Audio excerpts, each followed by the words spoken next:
Hello friends, this is Professor Abhirup Ganguly from Swami Vivekananda Institute of Modern Science. Welcome to my YouTube channel. Well, today I'll be talking about a cellular organelle called as lysosome. We all know about this, but this particular lysosome organelle has been a center of a lot of controversies. We had a different view of lysosome, and today when we have studied the lysosome in more details, we have a completely different knowledge about it, which is basically it does not complement but is completely opposite to each other.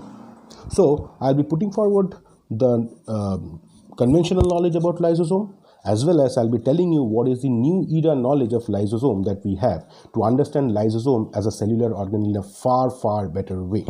Let us start.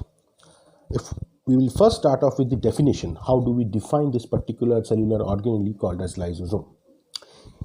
It says that lysosomes are specialized vesicles within cells that digest large molecules through the use of hydrolytic enzymes. So we have got some key words here. Okay, so we can see that it's a specialized vesicles. It is present within the cells and it can digest large molecules. And how does it digest the large molecules? It does so by the use of certain hydrolytic enzymes which is present within it. Now, the vesicles, as we are talking about the specialized vesicles, these are basically small spheres of fluid surrounded by a lipid bilayer membrane, and they have roles in transporting molecules within the cell. So they basically transport the molecules within the cell. Now, if you talk about shape and size, they vary in their shape, the size, and also the number per cell.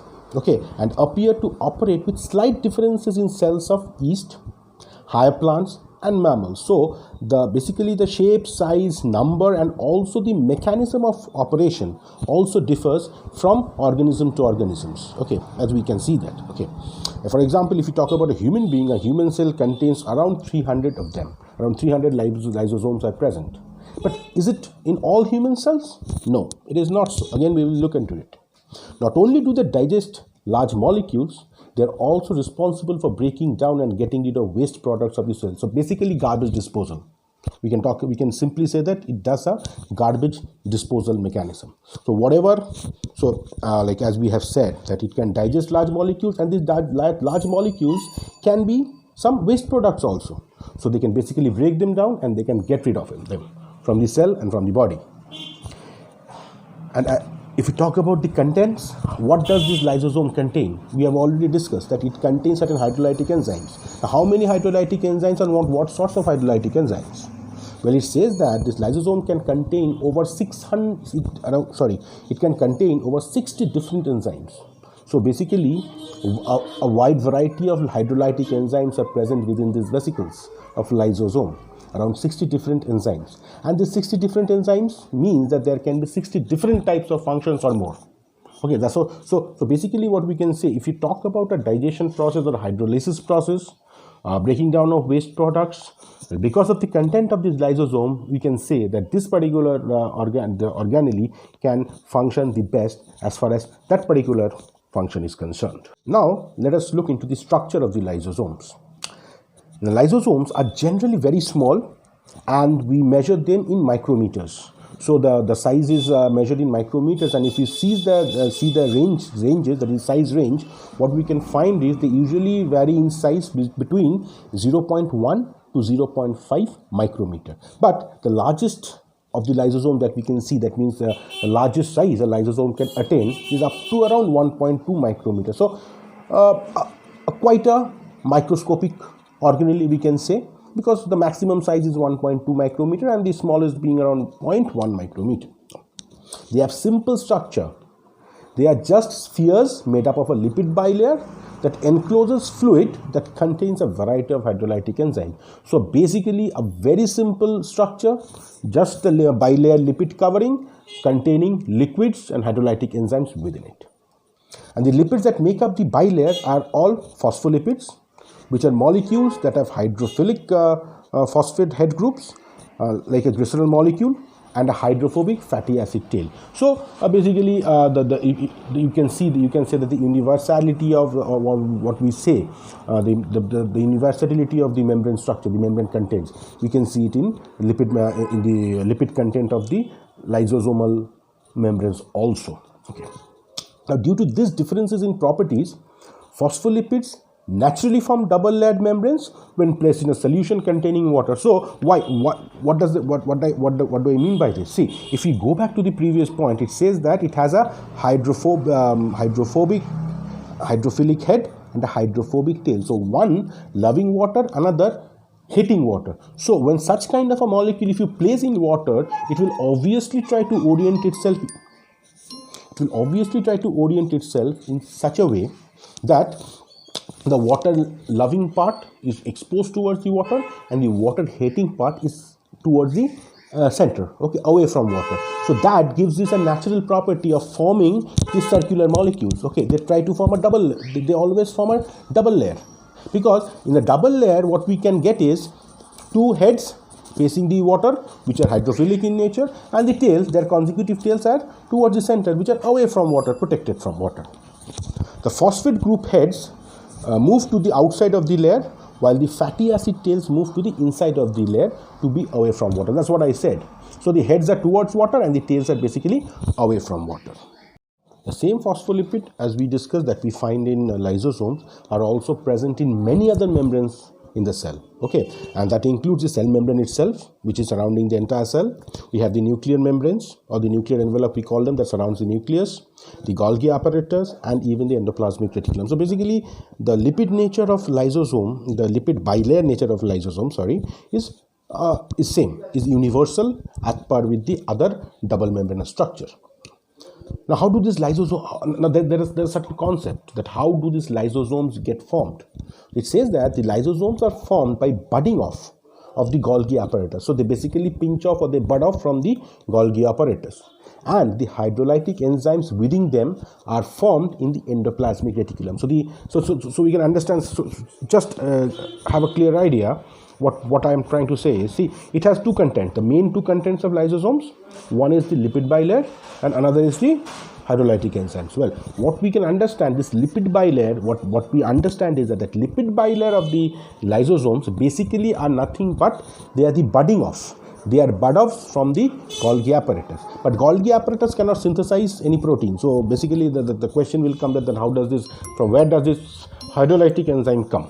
Now, the hydrolytic enzyme is coming from the endoplasmic reticulum. So basically the endoplasmic reticulum is forming the hydrolytic enzymes, and the Golgi apparatus, as we know, the Golgi apparatus is the packing molecule. So they are very good packers.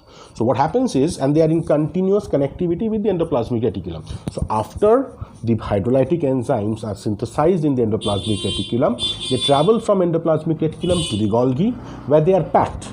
Since the enzymes are not very helpful enzymes, they have certain negative impact also. So what is need to be done is a proper packing, and this proper packing is done by the Golgi apparatus, and finally the packed hydrolytic enzymes moves out of the Golgi apparatus as budding offs. Okay, now the enzymes are tagged with a molecule mannose-6-phosphate.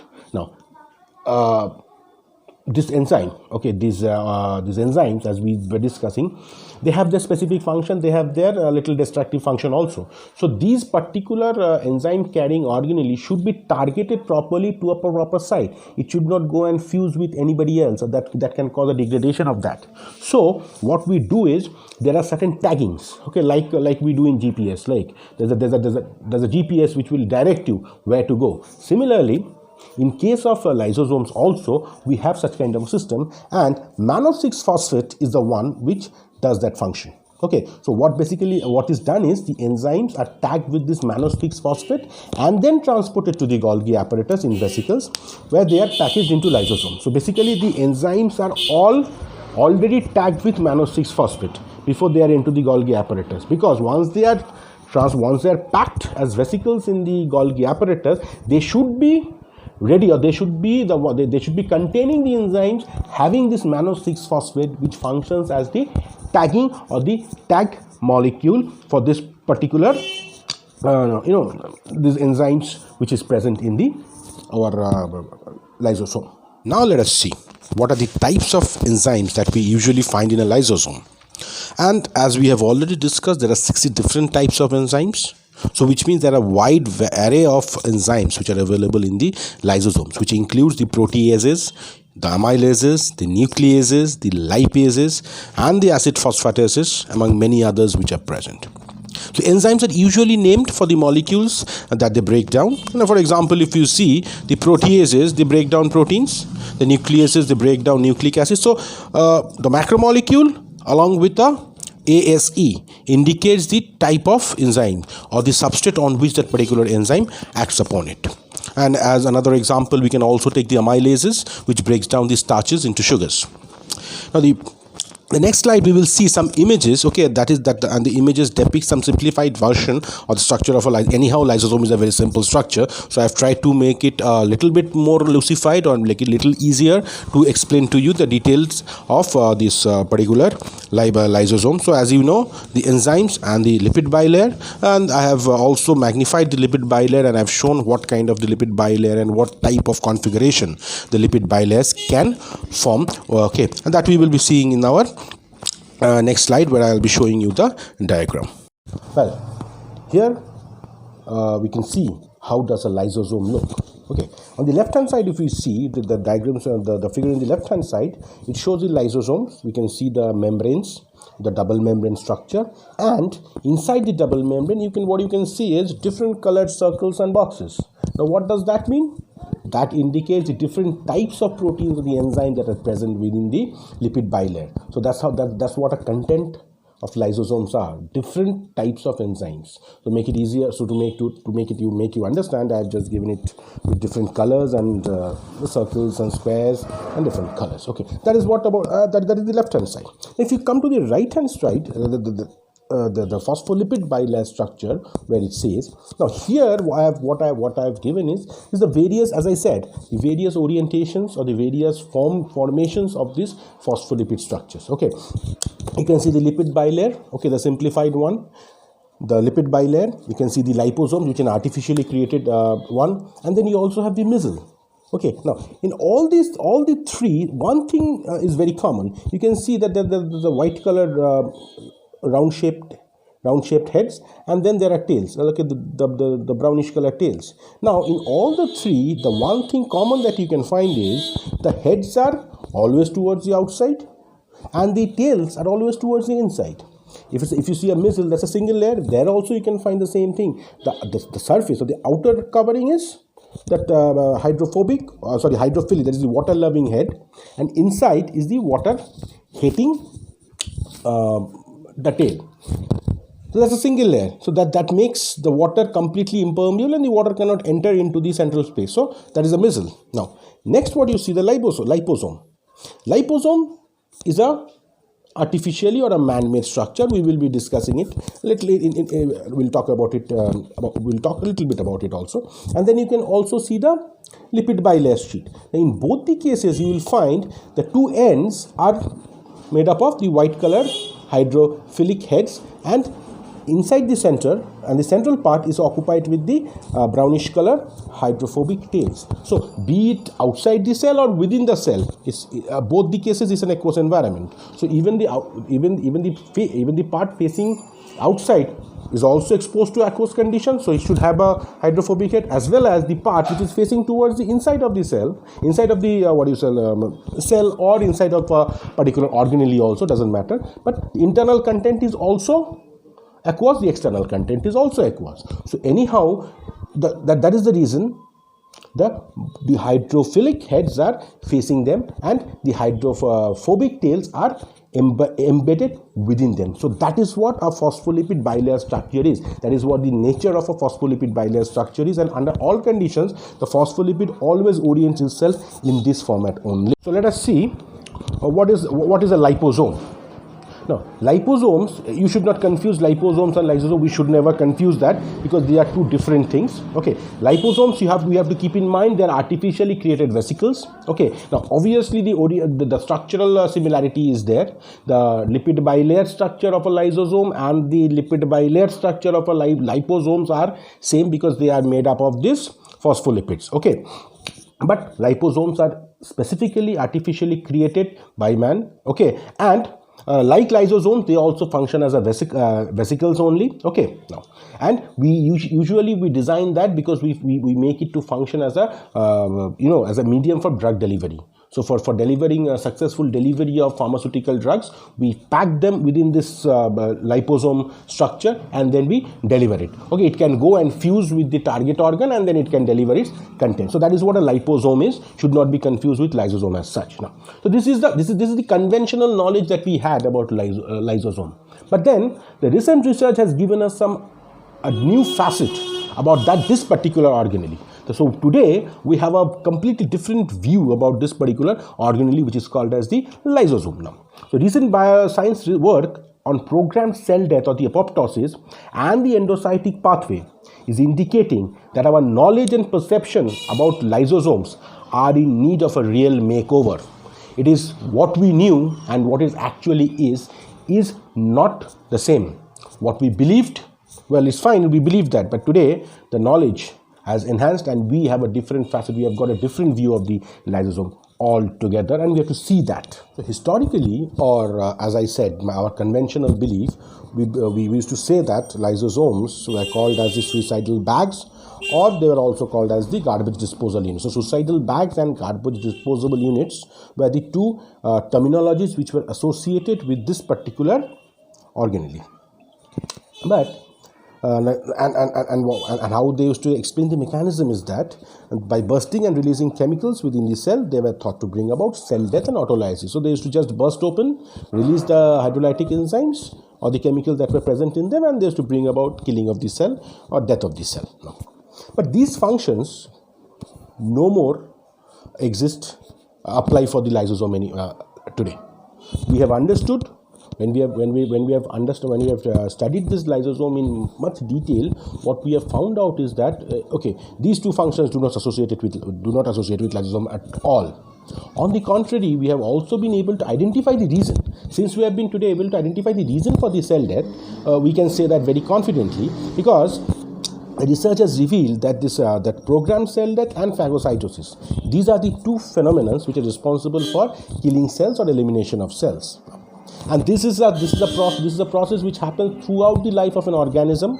Okay, now but the best example you can see is during a metamorphosis of a tadpole or to frog. A tadpole and a frog, they are like one is a larva and one is an adult form. But if you see them, they are completely look-wise, they are completely different from each other.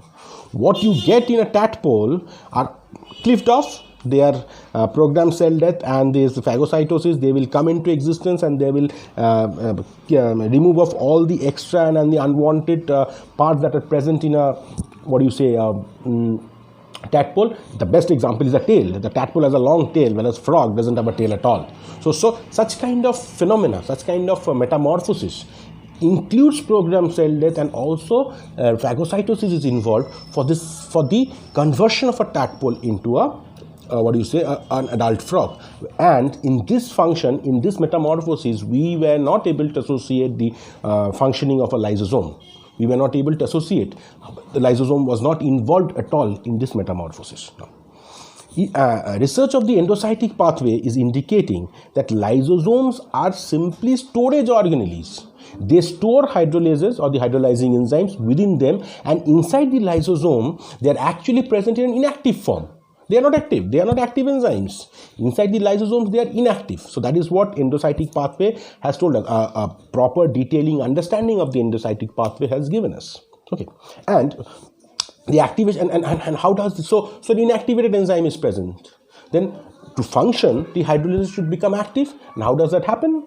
It suggests that this activation takes place when the lysosome fuses with a specific organelle and then it forms a hybrid structure. When a hybrid structure of a lysosome and a specific organelle is formed after fusion, then only we can see the activation of the lysosome. So the functioning of the lysosomal enzyme is triggered by that particular organelle, not by this lysosome itself. Lysosome is just containing the enzymes. The specific organelle comes, binds to it, forms a hybrid structure, or we can say and that is when the activation of the lysosomal enzymes take place. If you want to see the origin of the term lysosome, it comes from a Greek word. It's basically a Greek word, which has two parts. One is lysis, which means loosen, and another part is the soma or the body.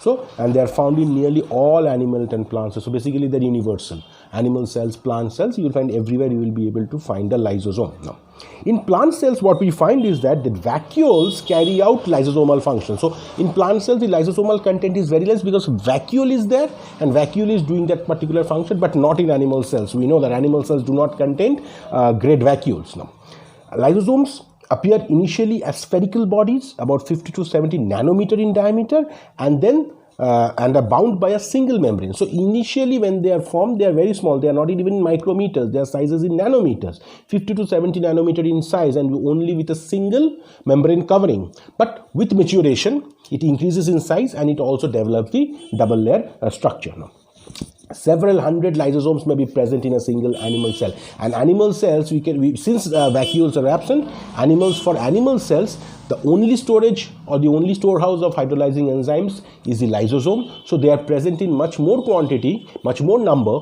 in animal cells compared to that. Now let us see the functions of lysosomes. So we have always seen the structures. Now we'll get into the next part, that is the functions of lysosomes. Now, and we have already understood that the conventional knowledge and what knowledge we have today are completely different.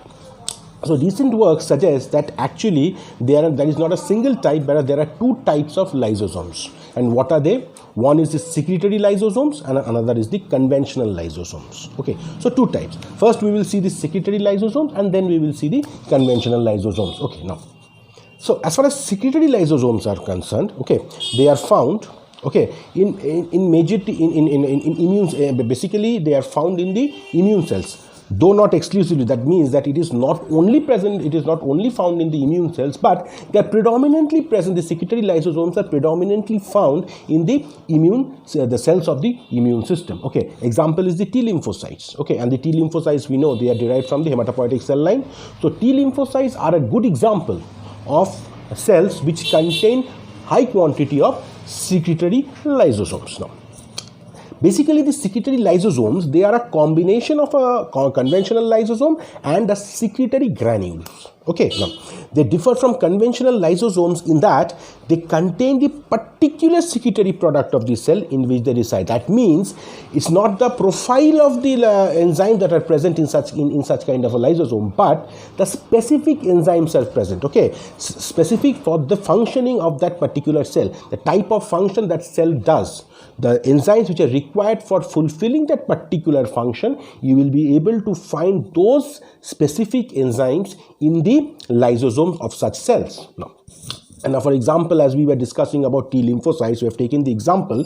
So T lymphocytes, they contain obviously secretory products, but specific secretory products. What are they? They are the perforin and the granzymes. These two hydrolytic enzymes are present in the lysosomes, specifically in the lysosomes of the T lymphocytes, because both these enzymes have the property that they can attack the viruses as well as the tumor cells. And we know that the T lymphocytes are cells of the immune system which functions against any type of pathogens. Virus is a pathogen which functions as an antigen for us, being foreign in nature, and also the tumor cells, because tumor cells are not the normal cells.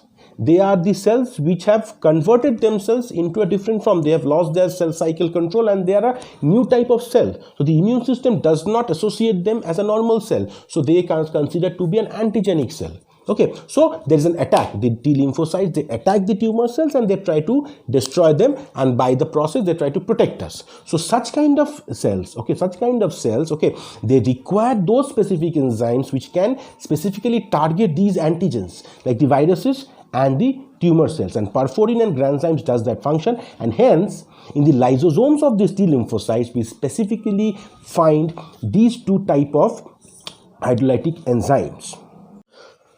The secretory lysosomes, or the combi cells as we have understood them, that they are the combination of the secretory granules and a conventional lysosome. They contain the hydrolases, they contain the membrane proteins, and they have the pH regulating facility which a conventional lysosome has. Okay, that means they can regulate their own pH, and it is because that they have this property of regulating the pH that what they can do is inside a secretory lysosome an acidic environment is maintained. Why? Because this acidic environment is required to keep the enzymes, okay, that is the secretory products in an inactive form. Okay, so we know that they are inside the lysosome, they are in inactive form. So this acid, it is this acidic environment which is helping us to maintain this enzymes in the inactive form. Now, as they mature, now slowly this lysosome will mature, these secretory lysosomes will mature, and as they mature, they start moving. They move within the cytoplasm to reach the plasma membrane. Because they are secretory lysosomes, that means they have to secrete, they have a secretory function.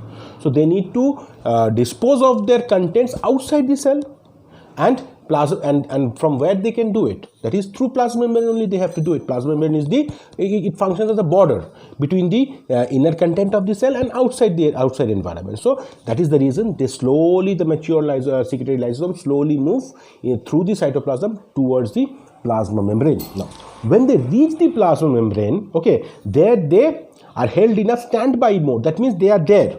They have reached the spot.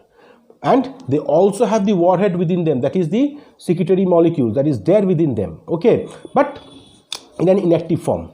That means they are ready to be in action, but not yet in action. Okay, it's just like army being deployed at a tension area in the border, wherein it is a warlike situation, but war has not begun. The army is ready with their weapons, but the war has not yet started now.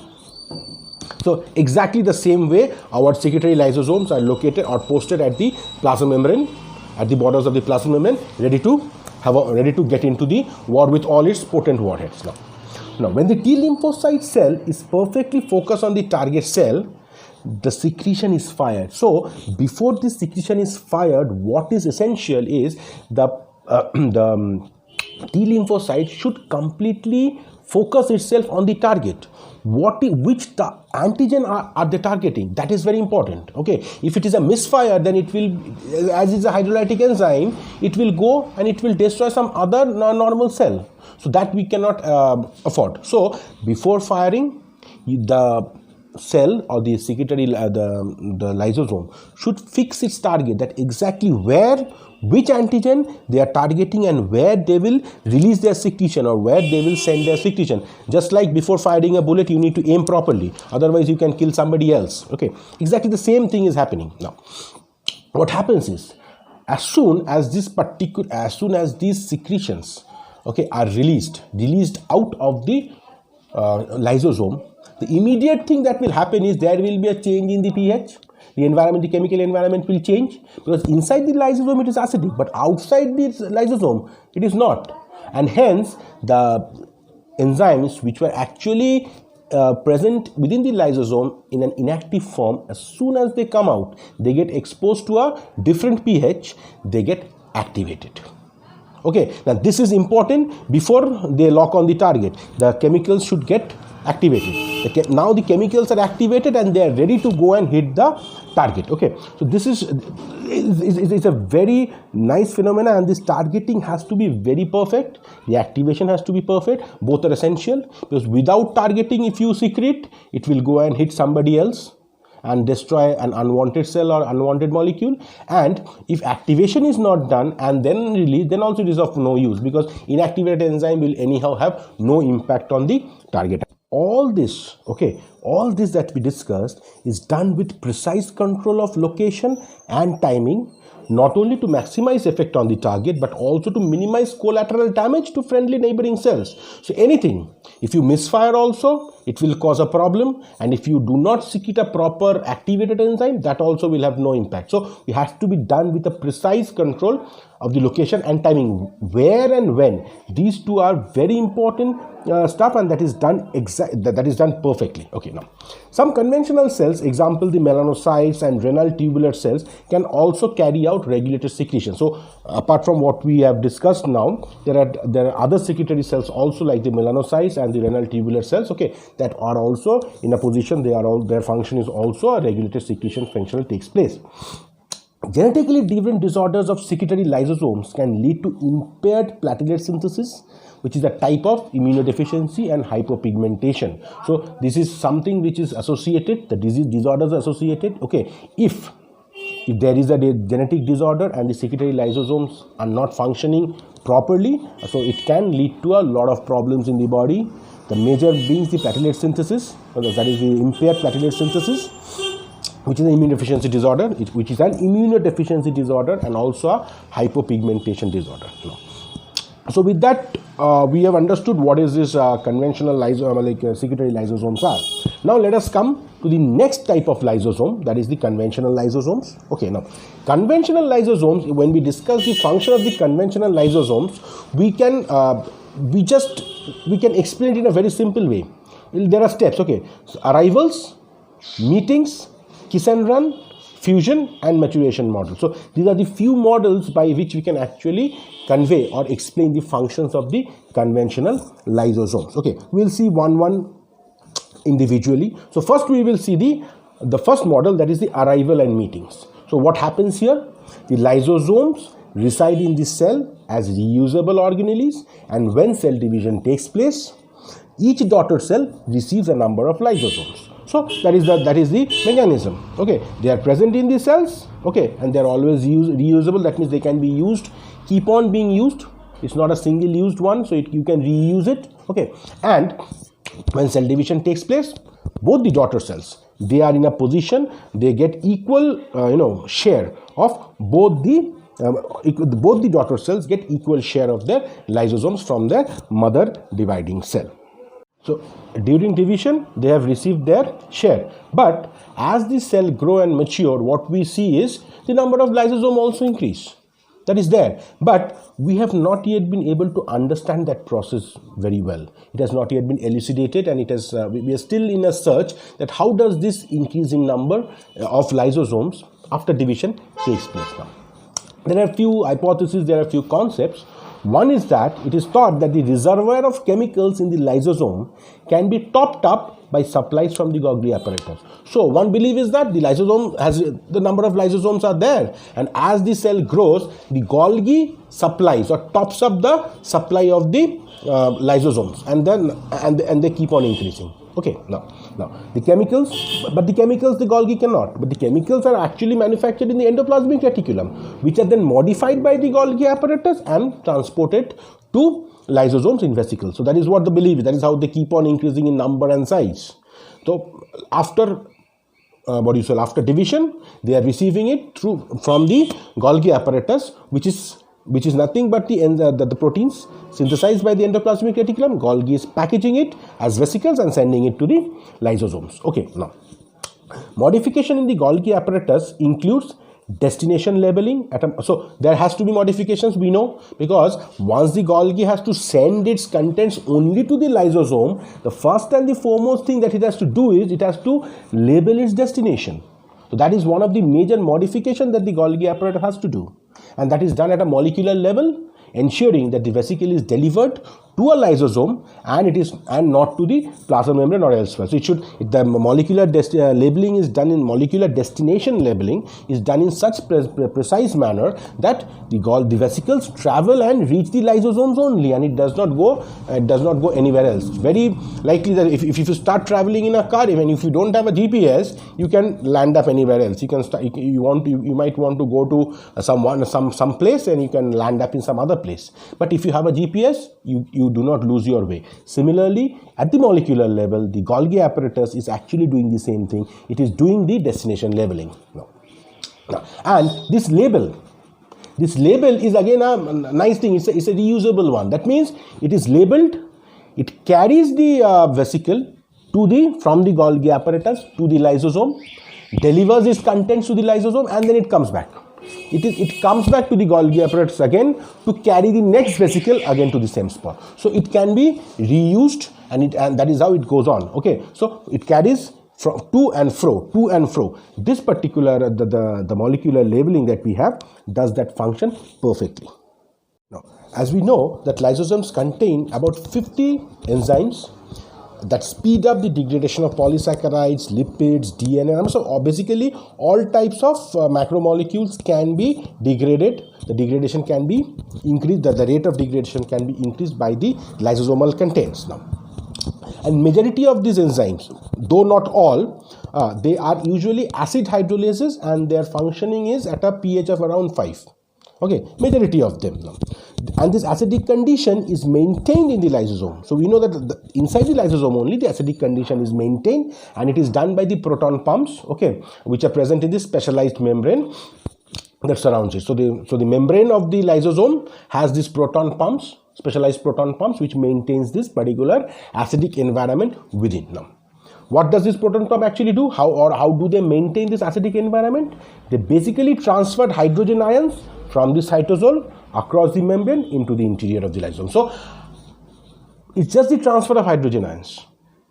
So as acid and base definition says, okay, addition of hydrogen is acidity. So here also we can see the same thing. That is what the proton pumps are doing. They are just transporting hydrogen ion from the cytosol, that is outside the lysosome, into the lysosome, thereby decreasing the pH of the lysosome, the lysosomal contents, and maintaining it at a pH at a low or an acidic pH. Now, so this is what is happening now. So as we know that conventional lysosomes, they are present, they do not have a secretory function, so their function is not outside the cell, their function is within the cell. So anything that is present within the cell, okay, they are usually taken care by the conventional lysosomes. Okay, now what we find is that there are materials originating from 3 different sources which require specific dismantling and recycling. That means which require the help of lysosome. So 3 different sources. Materials, if you see the source of the material, what we can identify is that there are 3 different sources from where materials are coming into this, materials are coming, or materials are originating, and those materials needs a severe help of this lysosome for dismantling and recycling. And the best part is when we study this particular substrates or the molecule or the materials that needs to be dismantled and recycled, we can consider them as substrate because they are actually being degraded and recycled and dismantled by the enzyme. So we can consider them safely as substrates. So what we find is that out of these 3, there are the 2 substrates. Okay, 2 of the substrates, they enter the cell from outside, whereas one, that is the third one, their origin is inside the cell only. So when you talk about the substrates which requires dismantling by the lysosome, there are 3 different sources. 2 sources are from outside and 1 source is within the cell itself. Okay, so now the perfect balance has to be maintained between the substrate and the enzyme. Okay, so this is what we will be seeing now. So we have seen 3 sources now. So 2 from outside and 1 from the inside. So let us discuss about the processes which results from substrates being imported into the cells from outside. Okay, now the first one is the process of endocytosis, which involves pinocytosis also. Pinocytosis is nothing but cell drinking. Okay, what happens is this process admits liquids and small particles through formation in the plasma membrane of small pits coated with proteins. So small pits coated with proteins are formed in the plasma membrane which contains these small particles. Now, next step, these pits, they seal up and they form protein coated vesicles. And after formation of the protein coated vesicles, they obviously they will mature, and each of these vesicles, they develops to form an early endosome, and then with time a late endosome. So small particles getting imported into the cell, and these small particles needs attention of lysosome. That is one source. Now next, another process which also is responsible for importing materials or particles from outside, that is called as phagocytosis or cell eating. So first pinocytosis was cell drinking, and now we have cell eating. And this process, where the difference from pinocytosis is that this process brings in relatively larger particles. The size of the particles are large.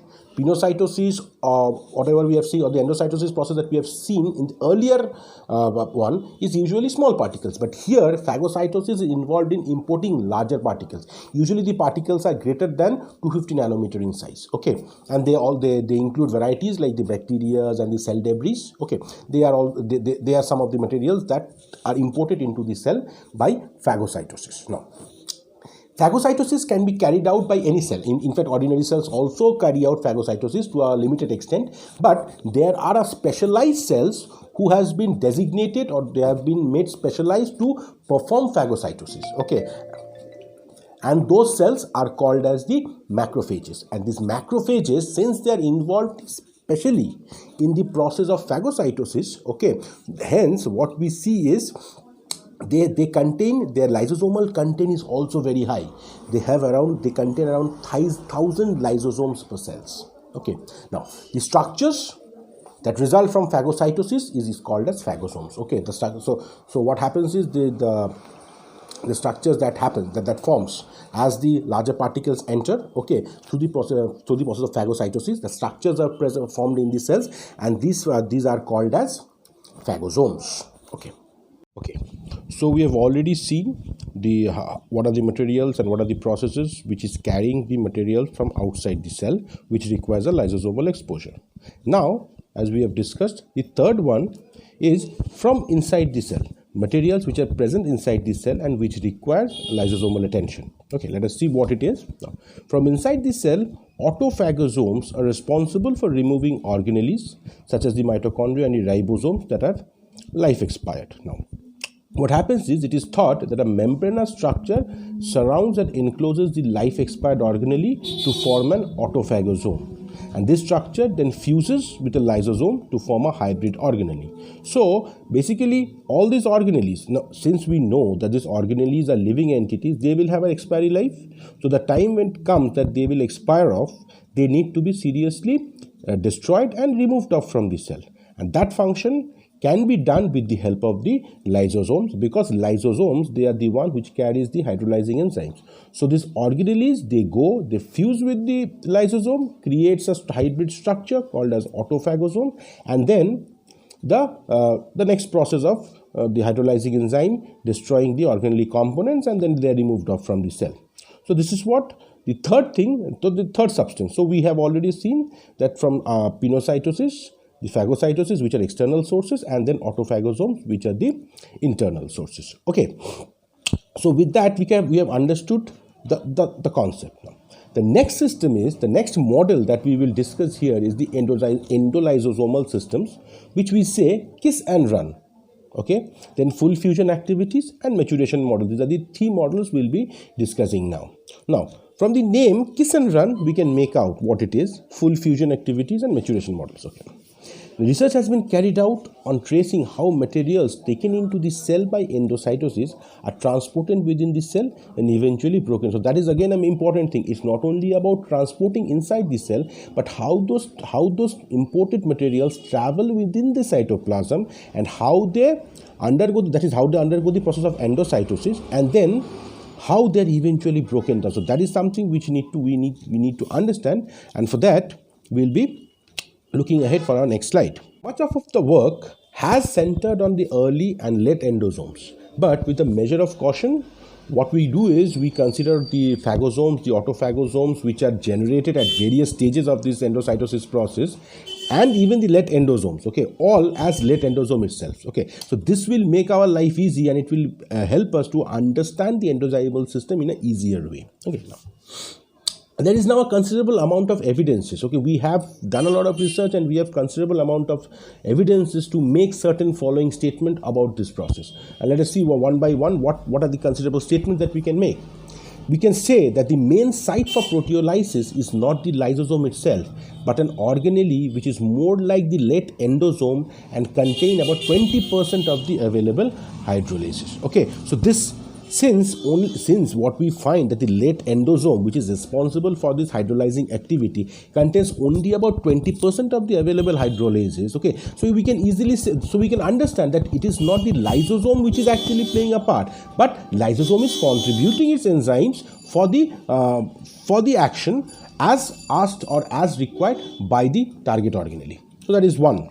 Next, lysosomes contain about 80% of the and see, lysosomes are containing 80% of the digestive enzymes, but only 20% at a time we are finding in the endosome. So that's what we are trying to justify, that the concept of lysosome, that lysosomes are not the suicidal bag or the destroying organelles. So we can easily understand that. Now, lysosomes are probably only storage organelles for hydrolases, which they keep in an inactive form under acidic conditions at about pH 5. So at pH, so what they are doing, the lysosome, they're basically keeping a store. They are the storehouse of the hydrolyzing enzymes, okay, and they're keeping them inside them under an acidic condition, which keeps the enzymes inactive. The pH regarded is around pH 5. And lysosomes do not operate as independent organelles, but meet with late endosomes to operate as an lysosomal system. So there is no individual function of the lysosomes. They are not the one which are going and bringing about the destruction, whatever, okay, but it is just it is dependent on some other organelle, some other signal. Somebody needs to destroy itself, then only they can ask the help of lysosome, and then only the lysosomes can contribute just by providing its enzymes, which is hydrolyzing in nature. So these findings that we just discussed have led us to the development of models based on the interplay of late endosomes and lysosomes, displaying varying degrees of contact. So it means that when we have studied this, we have understood that this interaction between endosomes and lysosomes, okay, they do not happen with the same degree of affinity. Okay, there are differences in their interaction and in their contact, and depending on that, okay, we have been able to design two models.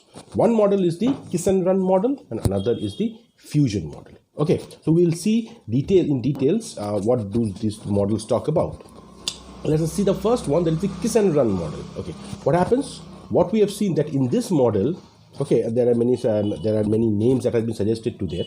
The late endosomes and lysosome make contact so that the chemicals can be exchanged, but after this encounter, they separate fairly quickly. That means the lysosomes and the endosomes, they touch each other, okay, the exchange of the chemicals takes place, that is the lysosome contributes the hydrolyzing enzyme to the particular endosome, and then they immediately move off. As I say, they kiss and then run off. Kiss and then run off, okay. So that is what this model is talking about, okay. And the lysosomes is there, and what happens is after the lysosomes separate from these endosomes, they are again available, okay, and they can now go and interact with another endosome which is coming, again go touch, temporary touch, give the or transfer the chemicals, and then again move off, and then again be available. So this keeps on happening. So there is no actual fusion. So the process is very fast. The lysosome and the endosomes contact is very for a very small amount of time. Let us see the fusion model. Okay, now more recent evidences has led to the fusion hypothesis, in which what happens is a late endosome and a lysosome, they completely fuse together. Okay, so unlike the kiss and run model where there was no complete fusion, here there's a complete fusion that takes place, and what is the resultant of this fusion is a hybrid organelle. Now, during the fusion time, molecular dismantling of the endocytic load takes place. Now, when this fusion takes place, the molecular dismantling happens, and both of them fuse together and they share their load. Okay. The resulting amino acids and other molecules useful to the cell are taken by transporters through the hybrid organelle membrane into the cytoplasm. So as soon as this fusion takes place, obviously the content of that particular endosome comes in contact, they will come in contact with the lysosomal enzymes. Degradation will take place, and as a result of this dismantling or the degradation, there will be certain molecules that will be released, and some of them are essentials, like the amino acids. Okay, once they are released, they can be utilized, they can be recycled and reutilized by the cell. So what they do is there's a transportation that takes place. Okay, the molecules, okay, they are transported through the the membrane of the hybrid organelle into the cytoplasm, where they can be utilized or they can be used for further processing or further use of the cell. Now, after dismantling and recycling, the content of the organelle condenses, the lysosome is reformed and moves away to form a hybrid organelle with another late endosome. So after everything has taken place, the dismantling is over, the recycling was over, that is the contents are there already into the cytoplasm. Then what happens is, what we see is slowly there is a condensation. Okay, the organelle condenses. This allows the lysosome to separate, or they reform and they separate from that particular hybrid organelle and they move away. Okay, and as they move away, they become free. The lysosomes are again free, and they are available for another endosome to come and be in, and continue the same process. Sometimes what happens is, what we see is a small amount of residue might be left over. Yeah, complete degradation or dismantling is not always doesn't happen always. So there might be a residue that is left over. So what is the fate of that leftover? This is dealt by the process of exocytosis, in which the residue is ejected through the plasma membrane, or it is sealed up in a pigment granule for the duration of the life of the organism. So either of the two, it can undergo exocytosis. Exocytosis, we know what is that. That is the ejection mechanism. Okay, from the cells, they will move towards the plasma membrane. From the cytoplasm, they move towards the one end of the plasma membrane, and the materials are released out through the plasma membrane. That is exocytosis. That can happen. Or sometimes what we see is, all molecules cannot be exocytosed. So such kind of molecules, okay, they are sealed up in a pigment granule, okay, and they retain and they remain in the life, and they remain in that particular cell for the entire life of the organism. Okay, so this is also possible. This also happens, and exocytosis also happens. Specifically, this happens for those materials which cannot undergo the process of. So apart from the two models just mentioned, there's one more third model that we can talk about, which is called as the maturation system models. Now, this model is based on the principle of structures maturing to form lysosomes and are not popular at present, but to mention in some textbooks and are outlined here. So this is something which is an old concept, not very conventional, or not very new world studies. Okay, but since we find it in some textbooks, we need to have a discussion on the outline discussion on this. We should always keep a mention. Now, what happens in this? In both the maturation and the vesicular transport models, the late endosomes develop to become a lysosome. So this is how we say that how the lysosomes are forming. The late endosomes are only transferring into lysosomes. That is what this model says. This is maturation and the vesicular transport model. They talk about this, that the lysosomes are formed by the late endosomes. They mature and form lysosomes. In the maturation model, an early endosome is formed from vesicles originating in the plasma membrane, combining together. So they combine together. That is what the maturation model says. Okay, the vesicles which originate, okay, the early endosomes, okay, the early endosomes are formed from vesicles, okay, and what is the source of that particular vesicle? That is the plasma membrane, and then they combine together to mature and form it. Okay, now, so various other vesicles deliver and remove chemicals until the late endosome, and then the lysosome stage is reached. So the formation of lysosome is not one step, but there are various steps, as this model says, that there are various delivery vesicles that will be formed to and then remove chemicals, and then the final maturation will result in the formation of the late endosomes, and then the late endosomes becomes the lysosomal lysosome. That is, it reaches the lysosomal stage.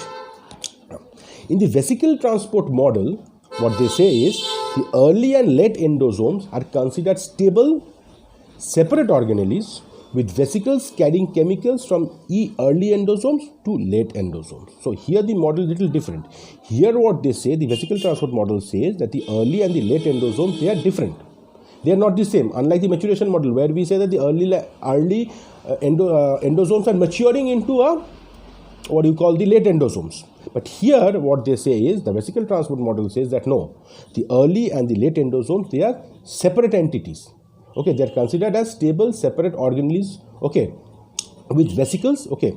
So they are organelles with vesicles carrying chemicals from early endosomes. So it is early endosome to late endosome, the chemical transfer is taking place. So early endosome also exists, the late endosome also exists, but what happens is the transfer of chemicals. The early endosomes take up the chemicals and then they transfer it to the late endosomes. And that's how the content of the late endosome increases, it matures, and okay, and it finally develops into lysosome. Okay, so late endosomes, the maturation to lysosomes. So both this model ultimately says that it is the late endosome which is developing into a lysosome, but the mechanism is a little different. In maturation model, we say that the early endosomes, they only mature to form the late endosomes. It goes to various stages, various vesicle types, and then finally forms the late endosomes, which then matures into lysosome. But the vesicle transport model says no, it's not like that. It says that the endosome, the early endosome and the late endosomes are different entities. But what is the connection between two them is the early endosome transfers only the chemicals to the late endosomes. Thereby, the late endosomes develop and finally it reaches the stage of being a particular organelle called as the lysosome. So now we will see the lysosome function disorders. So when a lysosome functions properly, the cells function properly. But if there is a malfunctioning of the lysosome, then what are the type of problems that a body can face, or what are the kind of diseases that might develop? So they come under the category of lysosomal disorders now. And what we know is till date what we know is there are about 30 fairly rare disorders in humans which are due to defects in endolysosomal functioning. And all are caused by errors in the genetic code, and all are lysosomal storage disorders. Now, in these disorders, what happens? The products accumulate in the lysosomes because the enzymes that would speed up their degradation, either they're absent or they're defective. So the proper degradation is not able to take place, which is leading to accumulation of product in the lysosomes. Now, each disorder has a specific medical name. Example, inclusion cell disease or the eye cell disease. Then we have the Tay-Sachs, Pompe, and the Gaucher's disease. Now, each disorder has a different outcome for the patient, some being more severe and some are comparatively less severe. Okay. Eye cell disease, what we see is the lysosomes of fibroblast cells, they are deficient in nearly all the hydrolytic enzymes. That means there is no hydrolytic enzymes. In the fibroblast cell lysosome, there is no hydrolytic enzymes. And large undigested inclusions build up in the patient cells. Because of the lack of degradation capacity, there is a build-up of large inclusions or undigested large inclusions. It is not yet clear whether these lysosomes containing large amounts of undigested material recycle to take part in the formation of hybrid organelles or not. That is not very clear. Whether there is a recycling process taking place and then the formation of hybrid organelles taking place or not. From a molecular biology point of view, there are two groups of disorders. Now, if you are trying to classify as a molecular biologist, if you want to classify the lysosomal disorders, what we can do is we can actually see we can classify them into two groups. One group is those who are associated with destination level errors, and the second one is the enzyme deficiency error. One is destination labeling, another is the enzyme deficiency. In eye cell disease, the correct enzymes are produced, but due to the molecular address label being wrong, they are routed away from the lysosome and probably to outside the cell. So that we were discussing, that mannose 6-phosphate concept. Okay, the labeling has to be very proper. Otherwise, what happens? The enzymes will not reach the correct destination. That means the endoplasmic reticulum is functioning. It is producing the proteins properly. Even the Golgi apparatus is also packing. But what is the fault is the actual fault is in the labeling. Hence, the error in labeling is taking these organelles, carrying the hydrolytic enzymes to some other place. Instead of going to the lysosome specifically, they are going to some other place, and some of them can actually go to the plasma membrane and can be released off from the cell also. Okay. Tay-Sachs disease, a lysosomal storage disorder. This is so inclusion is a labeling disorder. Now we have next one is the Tay-Sachs disease. This is a lysosomal storage disorder, and we find it in the nerve cells.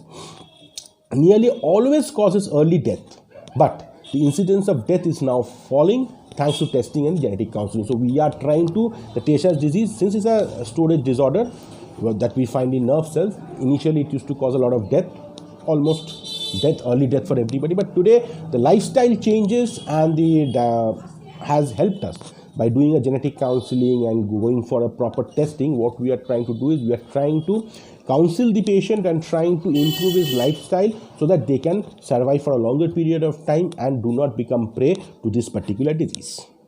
Another disease, that is the Gaucher's disease. Here what we see is, large amounts of lipids accumulate in the lysosome. So there's a lipid accumulation. Fortunately, research in cell biology and biotechnology has produced an enzyme replacement therapy here. So for here, what we can do is, or for the treatment of this kind of problems, we have developed, the cell biology and the biotechnology research has found out a therapy which we call as enzyme replacement therapy. Okay, by which if we find particular like in Gaucher's disease, it is the lipase, since the amount of lipids are accumulating specifically, which means that the enzyme lipase is missing. And if we are able to go for since that mechanism is available, we can go for a treatment that is an enzyme replacement therapy, by which the enzyme lipase is incorporated in the lysosomes. Okay, they are incorporated in the lysosomes, wherein they have the lipases are there, lipases are replaced, and the functioning of the lysosome can continue. But it is working, it is very efficiently working, but it is very expensive and has to be administered by intravenous infusion. So you require an intravenous infusion for it, and the therapy is itself a very costly phenomena. So it is not affordable by everybody. Okay, now, so that is what, in a nutshell, we can talk about lysosome. I have covered almost the entire lysosome of whatever its types and everything, its functioning, cell case, everything is covered here. I have given a structure of a cell also, where I have indicated the various cellular organelles, where you can see specifically lysosomes are also present. So with that, we come to the end of this particular topic of lysosome. So please subscribe my channel, go through the videos. These are all learning videos. I hope that you have liked this video on lysosomes. Keep watching it, subscribe to my channel, and have a great day. Thank you.